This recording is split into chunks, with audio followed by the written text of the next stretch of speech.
if you look out the window, maybe a mile, we got Allen Park training camp there, the Lions. We're taping in September, so this may not come out till mid-October, the show. So as we're taping, they're going to be playing Arizona tomorrow, so that'll be fun to watch. But when this airs, Matt Patricia and Bob Quinn, do you think they're still employed? Yeah, probably so. I mean, because the bye week, we're looking at Arizona, we're looking at New Orleans, and then the bye week. You got to think like the Lions. When have the Lions ever made that type of a move? Fans want that move. You know, Mike Valenti wants that move, but it's like I told Mike, think like the Lions. Don't think like you, okay? You want the overreaction. These guys got to go. And then what? Well, let me ask you, because there's no fans, do you think they'll be gun shy to write them that big check? No, I think because there's no fans, it will allow them to at least ride it out for the year. Because if you had fans, you would have people booing. I mean, think of the end of the Millen era. You had people wearing orange. Yeah. I mean, it became a mockery that the Lions had to step up and say something. People, you know, not showing up, paper bags over here. Empty fans, empty stadium means it's whatever you want it to be. It's like a kid. It's whatever your imagination wants. And for the Lions, they have a very vivid imagination. They think they're actually a good team.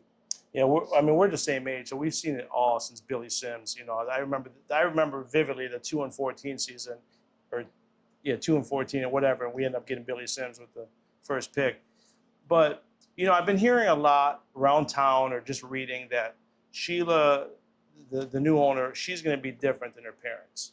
Okay, and I kind of chuckle at that because I chuckle at that. You have parents, I have parents, and my first thought is, well, as a football owner, William Clay Ford failed. The wife, Martha Ford, failed as football owners, not as people, but they have failed. So why would the daughter come in, stomp her feet? Son failed. And the son failed. Why would she come in stomping her feet, go on the media and say, I'm going to change this, I'm going to change this, and embarrass her parents? Would you embarrass your parents?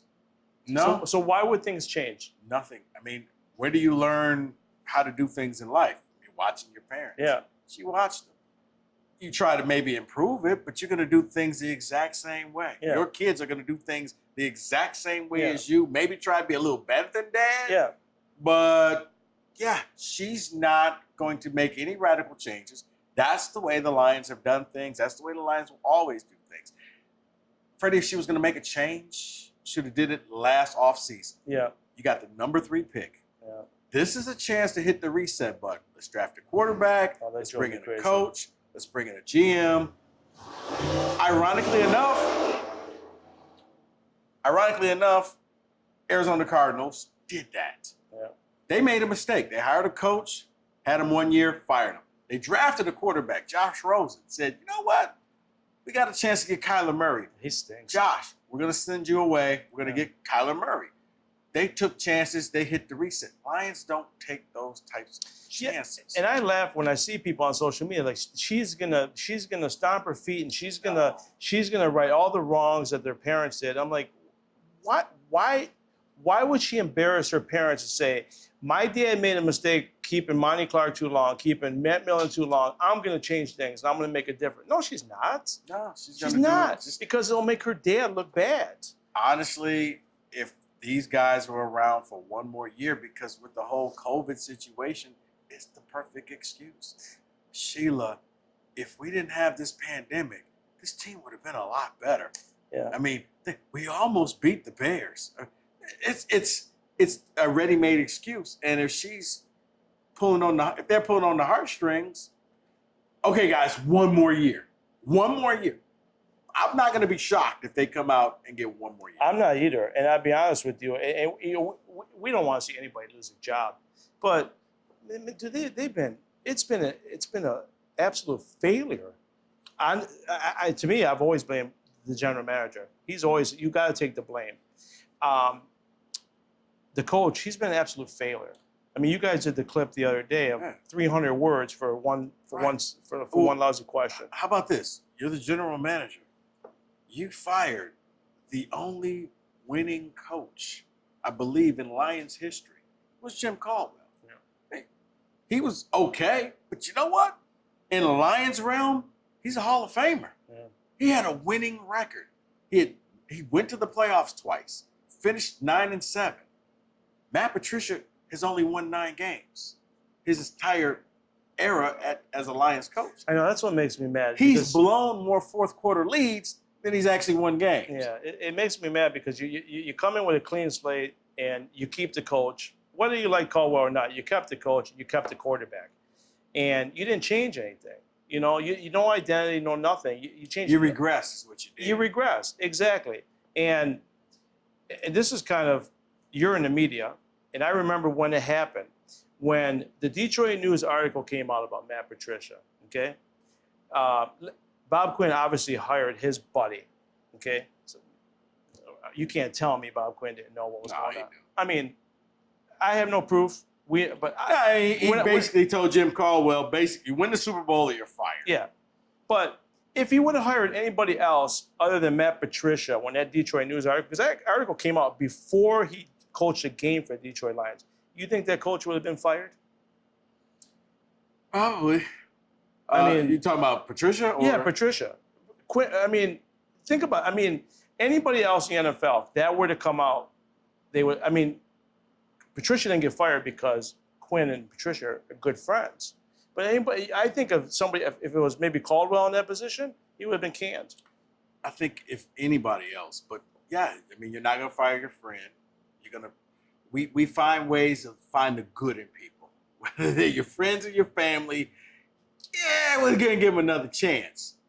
This team, they both have to go because you can't allow Bob Quinn to pick another coach. Because I'm probably the only one happy about this. I got to think is Jim Caldwell lights a stogie every time they lose and just laughs. Yeah. I could just imagine him taking a puff and just blowing the smoke up in the air and just chuckling. And when you look at if Quinn hires another coach, it's a travesty. He's blown draft picks. He's free agents. He's blowing players. Right, free agents. You're getting rid of players who are good, and then you're drafting players, and they're not playing. Yeah. You had the 3rd overall pick, and you passed on a bunch of people who could have helped you. I mean, even when you had the 8th pick, you took T.J. Hawkinson, a tight end. You don't draft tight ends number 8. You just don't. Unless you're Kellen Winslow, and I don't even think he went number 8. No, I don't think he did. You passed on Ed Oliver, Pro Bowler. You passed on Devin Bush, Pro Bowler. T.J. Watt with Jared Davis. Right. Yeah. It's like, the Pittsburgh Steelers are laughing because every year it's like, no, just wait. We'll get our guy. Yeah. The Lions won't even notice how good he is, and we'll take him. Because they have a specific, to me, it's almost like, listen, I grew up in an Italian family. I know what it is to be like around Italian. Italians they're smart. We're just smart asses and we think we know it all. But I think they really believe, and if Rico Beard and Mike Valente say we should be taking this guy or any radio show on the market, they say we're not taking that guy because we know what we're doing. Right. And I really believe that's the way they're running that team. If Rico says I gotta run a 3-4, I'm running a 4-3. What's he know? Right. I mean, think of it like this. You took your guy, Jeffrey Okudah. And I don't know what Okudah's going to be.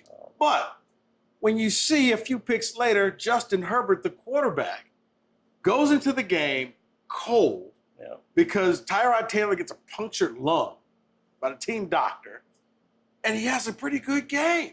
And Okudah's been in bigger games in college. And you're looking at San Diego. I mean, well, the L.A. Chargers now I think they have their quarterback of the future. Yeah. I mean, when you see Burrow go out there for Cincinnati, and you're looking, Cincinnati has their quarterback of the future. Yeah. When you see Baker Mayfield, when you see all of those guys, Deshaun Watson, and then you look at Detroit, and you still are holding on to Stafford. And I think you've got Stafford's better years are behind him. Yeah. And it's 11 years later, you still have nothing to show. He is what he is. He's probably a somewhere between, I think, know, like 17th and 14th best quarterback in the league. You know, I'm a Stafford fan, but for me, I want to see my team win. It's not even about the player anymore. You know, even with Barry Sanders, I mean, Barry Sanders gave you that excitement where you almost didn't care the Lions lost because of what Barry gave you. Right. Okay. So, but you know a comp for me, a lot of people use Jeff George for Stafford. You know a comp I use? I use Steve Bartkowski. Steve Bartkowski had a great arm. He never won. He went to a terrible team. He just never won. But he had a great arm, could throw the ball as good as anybody. Oh. Steve Bartkowski is the guy for me. But, I mean, a lot of the guys aren't old enough to remember that. But, you know, you bring up Tua, you bring up Herbert, and you bring up Joe Burrow. What bugs me is I wanted Tua so bad with number. You were gifted a number 3 pick because you suck and you're terrible. You were gifted that. And last year at this time, September 27th, no one knew who Joe Burrow was. I mean, Right. no one, you know, it was all Tua. Tua was going to be the number 1 pick in the draft if he doesn't get hurt. And then all of a sudden you get to number 3 pick and you're telling me he's not your top pick there? Fredi, when you get the number 3 pick, it's one of those things you tell yourself, I hope to God we're never picking number 3 again. But we got to take a franchise player. We have to take a player that is going to change this team, that's going to be the face of this team. We got to do that. And, I mean, if you look at some of the players that they took in Stafford and Calvin Johnson and Ndamukong Suh, they were those types of players. You had a chance to do it again, and you just took the safest pick. And well, let me give you a theory. About when the draft came in April, right around March, end of March, I called Rico on the show. And I said to Rieger, I'll tell you why they won't take Tua. And he says, why? I said, when you're drafted number 3 overall, you would assume you're not taking somebody in the 10th round. You're taking somebody at number 3 overall. You would assume the general manager, the owner, they're all going to sit in a room and they're going to have a meeting, right? I mean, this is a big pick. Right. So either Bob Quinn or the owner says, well, if we take 2 or 3, you know what's going to happen? And maybe the owner says, what's going to happen? The minute Stafford throws a pick, he's going to get booed, and they're going to want 2 in. Do you want to deal with that? I'm telling you, somebody in that room said, no, we don't want to do that to Matthew Stafford. We're not going to take 2. We're not going to put him in that position. That's not how you win, man. I'm going to take it one step further than that. I think they knew if we put Tua in, we're not going to win. We can get fired. We can win with Stafford. So let's eliminate that so the people aren't chanting for Tua.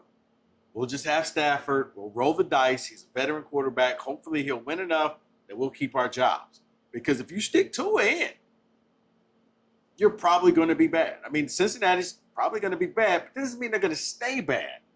But based off of their past indiscretions of how badly this team can blow fourth quarter leads and the blown draft picks and free agents, you can't give them another shot at this. Plus, I'm actually glad they didn't because they probably would have ruined Tua. But how does the owner allow that to happen? I mean, you got a general manager, you got a president. I get it, but when you own something, eventually, if things go bad, you got to take a stranglehold of it and say, you know what? No, we're taking 2. I don't care if we win or not. Here's my theory on that.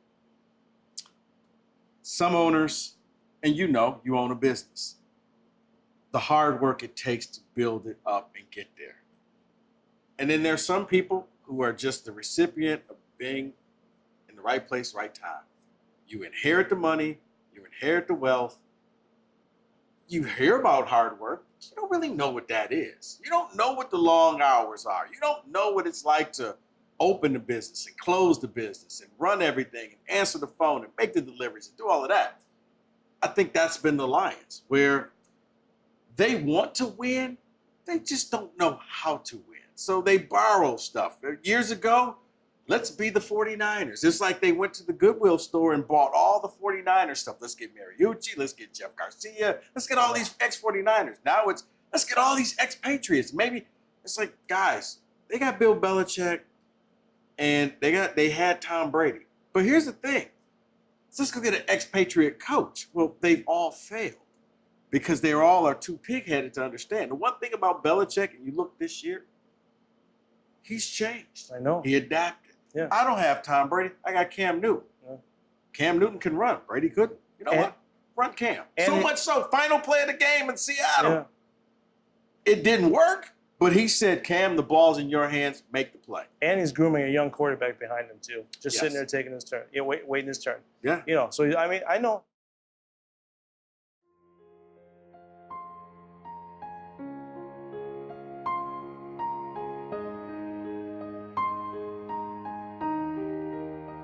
If you or your family is touched by autism, learn more about Fredi's foundation at #PopTheTab at FrediThePizzaMan.com. That's FREDI, thepizzaman.com, or email FrediThePizzaman at gmail.com.